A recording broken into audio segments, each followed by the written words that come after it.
Peter से कहती है कि क्या तुम मेरे साथ इंटीमेट होना चाहोगे। लड़की की बात सुनकर पीटर को जरा भी फर्क नहीं पड़ता और ये उसे अपनी एक बुक पढ़ने के लिए देता है जिसमें उसने लिखा था कि कैसे हम अपने अंदर की भावनाओं को बदलकर अपने आप को शांत करके अपनी जिंदगी में आगे बढ़ सकते हैं। पीटर यहाँ पूरी तरह से सेक्स के खिलाफ था और ये दावा करता है कि आज तक कभी भी इसने सेक्स नहीं किया क्योंकि पीटर का मानना था कि सेक्स हम सभी को अपनी लाइफ की गोल से अलग कर देता है और सेक्स के बिना भी हम अपनी लाइफ को बड़े ही अच्छे से जी सकते हैं। पीटर अपने घर पर आता है जहाँ पर इसके दो दोस्त इससे मिलने आते हैं जिसमें एक का नाम रिच और दूसरे का नाम ल्यूक होता है। पीटर के ये दो दोस्त पीटर की तरह बिल्कुल भी नहीं थे बल्कि ये सेक्स करने के लिए हमेशा ही तैयार रहते थे। पीटर इनसे कहता है कि वो घर से बाहर जा रहा है क्योंकि इसकी एक फ्रेंड मिशेल ने इसे अपने घर पर डिनर के लिए बुलाया है क्योंकि वो पीटर को कई तरह के डिशेस को खिलाने वाली थी। पीटर की बातों से हमें यहाँ पर पता चलता है कि पीटर मिशेल को अंदर ही अंदर लाइक करता है।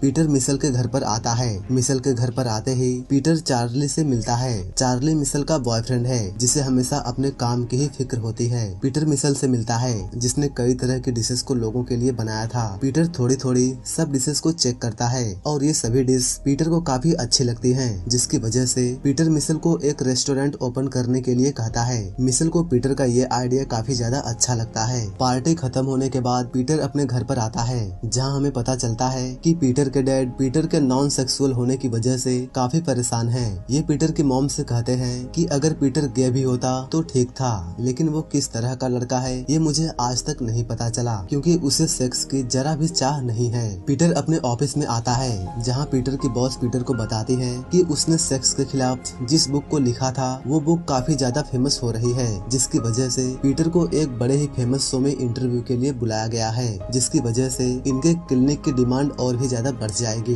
पीटर जब अपने घर पर आता है तब ये चार्ली को मिशेल के घर के बाहर देखता है। पीटर को पता चलता है कि चार्ली और मिशेल का ब्रेकअप हो चुका है क्योंकि चार्ली अपने काम में व्यस्त रहता था और ये मिशेल को टाइम नहीं दे पाता था। चार्ली को जाने के बाद पीटर मिशेल से मिलता है। मिशेल काफी सैड होती है और ये पीटर को गले लगाकर रोने लगती है। मिशेल पीटर से कहती है कि अब मैं एक शेफ बनने के लिए स्ट्रगल करूंगी और तुम मुझे ऐसा करने के लिए हमेशा ही कहते थे। पीटर भी यहाँ इसे कहता है कि हाँ तुम्हें ये करना चाहिए। पीटर की बात से मिशेल काफी खुश होती है और ये पीटर को किस करने लगती है। पीटर सेक्स के खिलाफ था इसलिए इतना सब कुछ होने के बाद भी पीटर को कुछ भी फर्क नहीं पड़ता और इसे ये अजीब लगता है जिसकी वजह से ये मिशेल को सॉरी बोलकर यहाँ से निकल जाता है। यहाँ हमें पता चलता है कि पीटर को कभी कभी सिर दर्द भी हुआ करता है। अब ऐसा क्यों होता है ये आपको आगे मूवी में पता चलेगा। अगली सुबह रिच और ल्यूक पीटर के पास आते हैं और ये उसे अपने साथ बास्केटबॉल मैच खेलने के लिए लेकर जाते हैं। बास्केटबॉल मैच खेलते समय एक प्लेयर पीटर के बॉल पर